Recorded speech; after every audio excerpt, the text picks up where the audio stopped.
The forest was unusually silent that afternoon, the kind of silence that doesn't feel peaceful but heavy, as if the wind itself is holding its breath.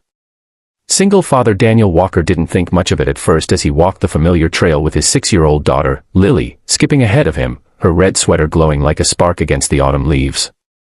But everything changed the moment Lily suddenly stopped, her tiny voice trembling as she pointed toward the base of an old oak tree. And there, half covered in leaves, was a woman who looked barely alive, motionless, bruised, and fading, as though the forest had tried to swallow her. Daniel felt the world tilt, his heart pounding with the terrifying realization that they hadn't just stumbled upon trouble, they had stumbled upon someone's last moments.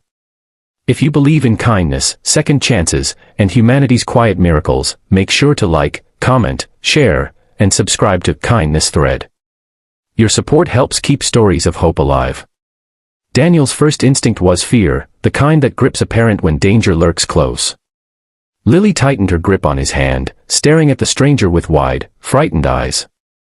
The woman's breathing was faint, barely noticeable, her face streaked with dirt and dried blood, and her clothes torn as if she had been running from something terrible.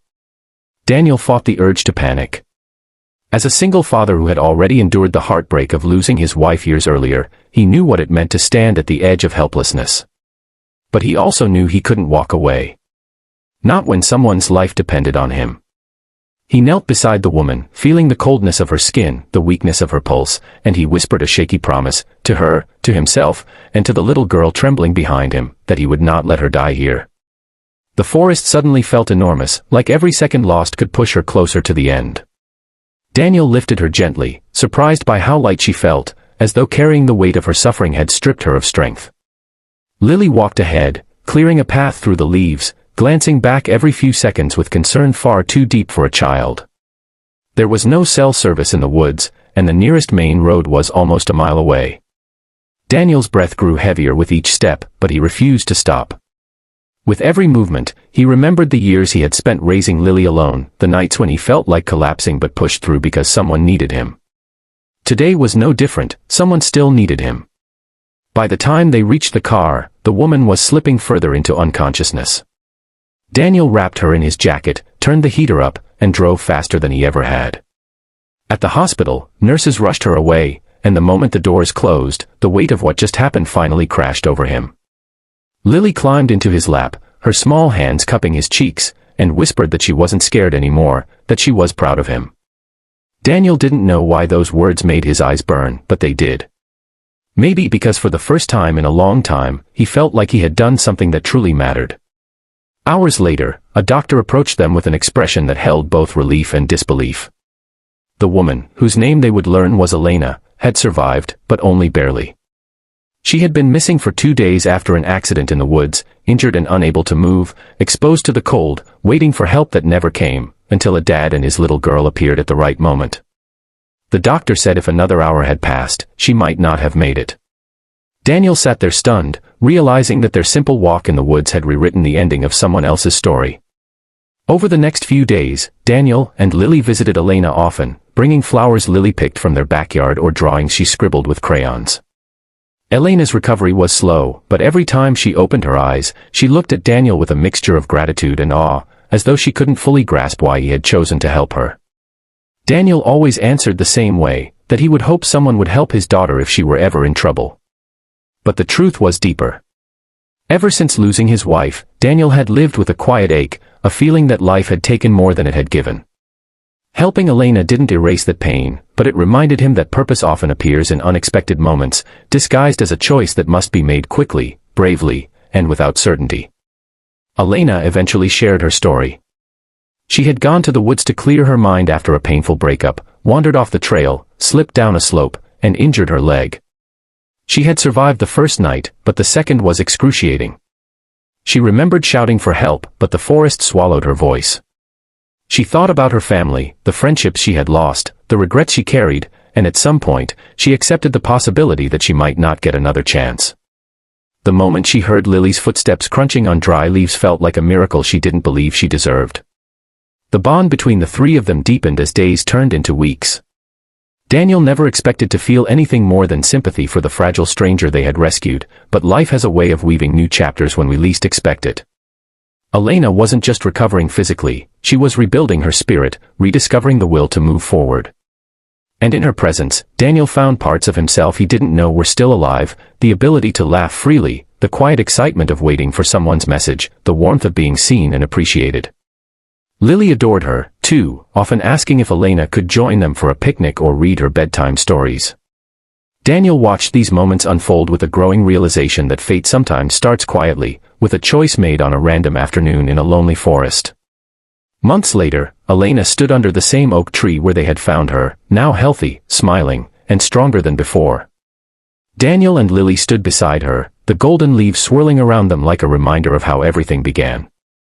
Elena thanked them not just for saving her life, but for giving her a reason to believe in humanity again. Daniel didn't know what the future held, but for the first time in years, he felt open to whatever might come next. Maybe second chances weren't just for the ones rescued, they were also for the ones who chose to rescue. If this story touched your heart or reminded you that kindness can change lives, please like, share, and subscribe to Kindness Thread. Your engagement helps stories of hope reach more people.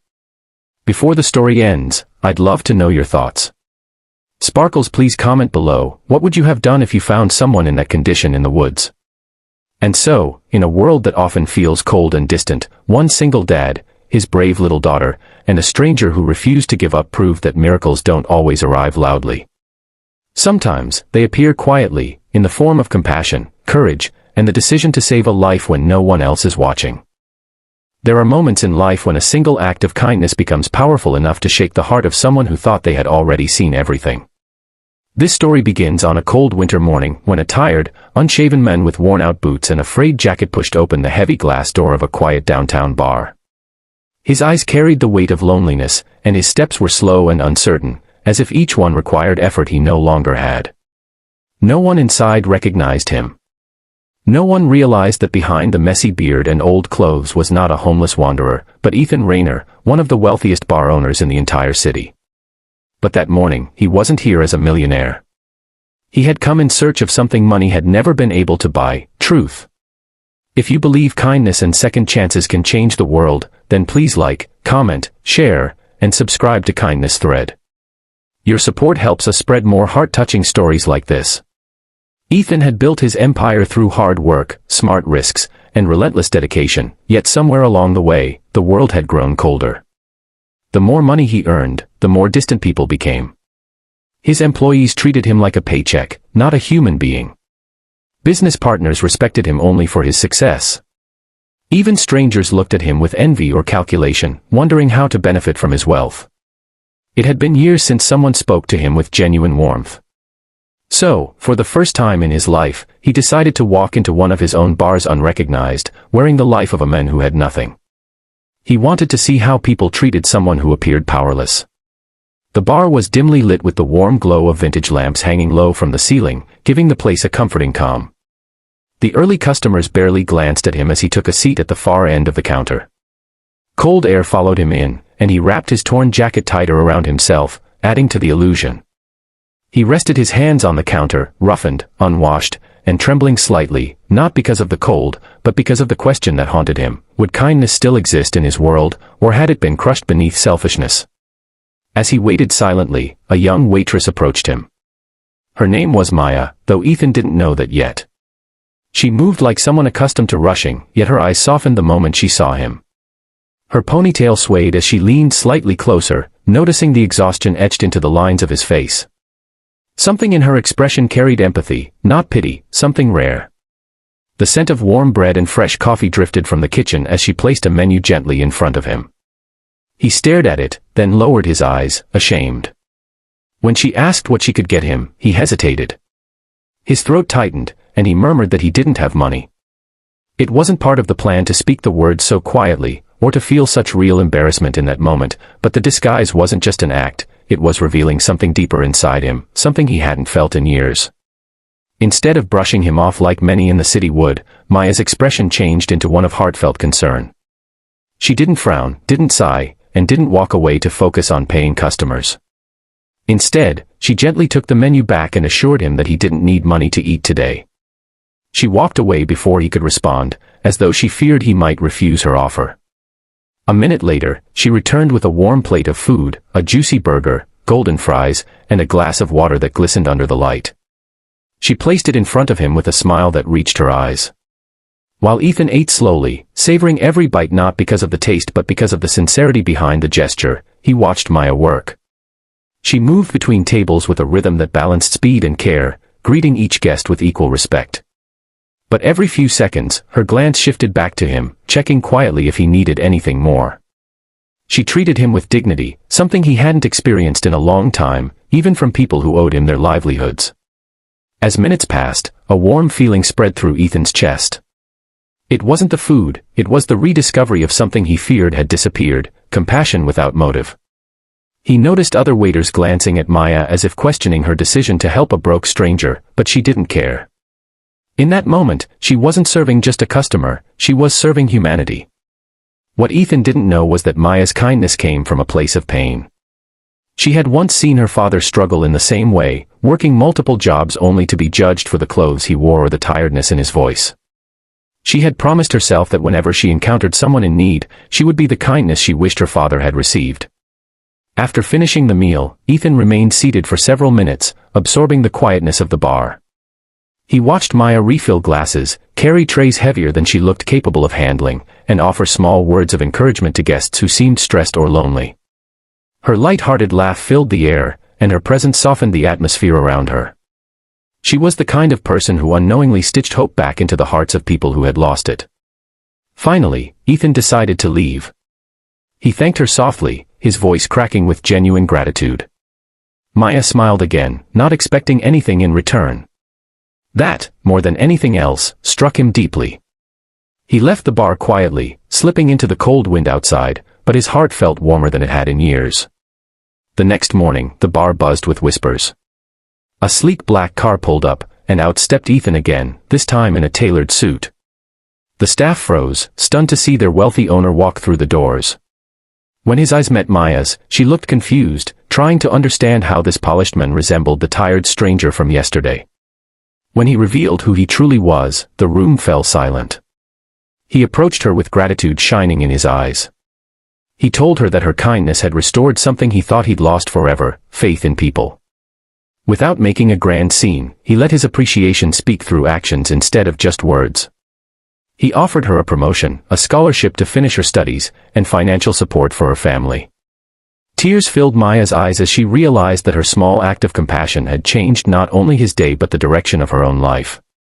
If this story touched your heart, please take a moment to like, share, and subscribe to Kindness Thread. Your support truly means everything. Before we end, please comment below what kindness means to you. Your words might inspire someone today. And so, the millionaire walked away that day knowing that wealth wasn't measured by money, but by the rare, beautiful souls who still chose kindness even when the world didn't reward it. Maya's compassion had reminded him of the value of humanity, and he carried that lesson with him forever. The winter evening was colder than anyone had expected, the kind of cold that didn't just sting the skin but seeped into the bones like a silent punishment. At a dimly lit bus stop on the edge of the city, a young woman sat curled up on the frozen bench, her trembling arms wrapped around her knees, her breath visible in small white clouds that drifted and vanished into the night. Her clothes were thin, not meant for winter, her hair uncombed, her eyes red and swollen from hours of crying. People walked past her, glancing only long enough to convince themselves to look away again. She looked like someone the world had forgotten, someone who didn't belong to the warmth inside homes or the laughter echoing from decorated holiday shops. She looked broken, the type of broken that didn't make noise anymore. If you believe in kindness, second chances, and the power of simple human connection, then please like, comment, share, and subscribe to Kindness Thread, because stories like these deserve to be heard. Her name was Mara. Just weeks ago she had a life that looked stable from the outside. A small apartment, a job at a local diner, dreams small enough to manage and big enough to hope for. But life had a way of collapsing suddenly, like a bridge that seemed strong until the moment it wasn't. Her mother had fallen ill, medical bills piled up faster than she could earn, and she found herself choosing between paying rent and keeping her mother alive. She chose her mother. But she didn't know that kindness didn't always come back, and landlords didn't wait. After a missed payment, she was thrown out, and the last bit of furniture she owned had been sold to buy her mother's medicine. When her mother passed away anyway, Mara felt like the world had played a cruel joke on her, taking everything she had tried so desperately to save. For the last 3 days, she had been sleeping on buses, waiting rooms, or anywhere with a roof. On this 4th night, she simply didn't have the strength to keep pretending she was okay. As snowflakes swirled around her, melting on her bare legs, Mara tried to keep herself from breaking down but failed miserably. Her body shook with silent sobs, and she pressed her hand against her mouth as if trying to hold the pieces of her life together. People came, people went, but no one stopped. Responsibility, fear, and indifference kept them walking. They were busy, they were tired, they were cold. And Mara sat alone in the storm, convinced that maybe the world wasn't cruel, maybe it was simply uninterested. A few yards away, a small girl with curly brown hair stepped out of a car with her father. She wore a peach-colored jacket and boots that lit up with each step. She was supposed to be excited, she loved snow. But her eyes caught on something else instead, the trembling young woman sitting alone at the bus stop. The girl's face softened, her curiosity replaced by concern far too mature for her age. She tugged lightly at her father's sleeve, pointing at the woman whose shaking shoulders told a story even a child could understand. Her father glanced and frowned, unsure whether to intervene. Life had taught him to be cautious, but the innocence of his daughter pushed past the boundaries of adult hesitation. Before he could stop her, the little girl stepped toward the bus stop, her boots crunching through the snow, her small arms instinctively stretching outward as if she already knew what she wanted to do. Mara noticed her only when tiny footsteps stopped beside her. She blinked, startled, wiping her face quickly, embarrassed to be crying in front of a child. Tears still clung to her eyelashes, glistening under the streetlight like fragile crystals.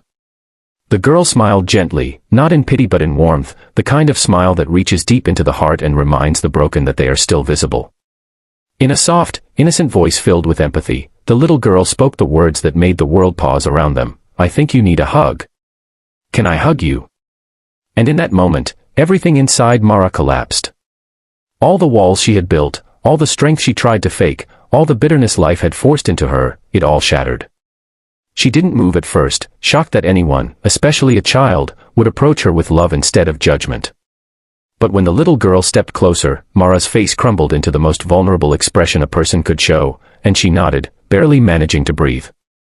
The child wrapped her tiny arms around her, pressing her warm cheek against Mara's cold shoulder. Mara bent forward, burying her face in the girl's small jacket, and sobbed uncontrollably, releasing days, weeks, maybe years of held-in pain. The girl didn't let go. She held her tighter, whispering the kind of gentle reassurance that only children can give, not through words, but through pure, unconditional presence. Her father watched from a short distance, his eyes softening as the scene unfolded. Something inside him shifted too, a reminder that goodness still existed, even in the smallest hearts. Mara eventually pulled away, wiping her eyes, still trembling but now with a strange new feeling spreading slowly inside her, hope, faint but real. She tried to apologize for crying, for being a mess, for everything, but the child simply smiled again as if none of that mattered. The father approached now, slower and more careful, offering Mara his jacket and asking if she had eaten. Mara shook her head, stunned by the sudden kindness. He offered to buy her a warm meal nearby, not out of pity, but out of human decency. Mara hesitated, and used to anyone caring, but the child grabbed her hand, and somehow that simple touch convinced her to stand. They walked together through the snowfall, the little girl swinging Mara's hand gently, humming soft melodies as if to comfort her. Inside the small cafe, the warmth felt overwhelming. Mara couldn't stop shaking, not from cold but from disbelief. She ate slowly, savoring each bite, tears falling silently now, not from pain but from the realization that maybe her life wasn't over. Maybe she wasn't invisible. Maybe kindness, even in small doses, could heal parts of her she thought were permanently broken. As they talked, the father learned her story, listening with compassion instead of judgment. By the time they finished eating, he had called a friend who worked at a local women's shelter. Within an hour, Mara had a place to sleep, warm clothes, and people willing to help her rebuild. It wasn't a perfect solution, but it was a beginning, something she hadn't had in a long time. If this story has touched your heart, please don't forget to like, comment, share, and subscribe to Kindness Thread. Your support helps spread more real-life stories of hope and humanity. Before we end, I have a special request. Please comment a red heart if you believe kindness can change lives. And as Mara took one last look at the little girl who had changed everything with a simple hug, she realized something profound. Sometimes the smallest arms can lift the heaviest hearts, and sometimes the simplest words can save a life that was quietly fading away.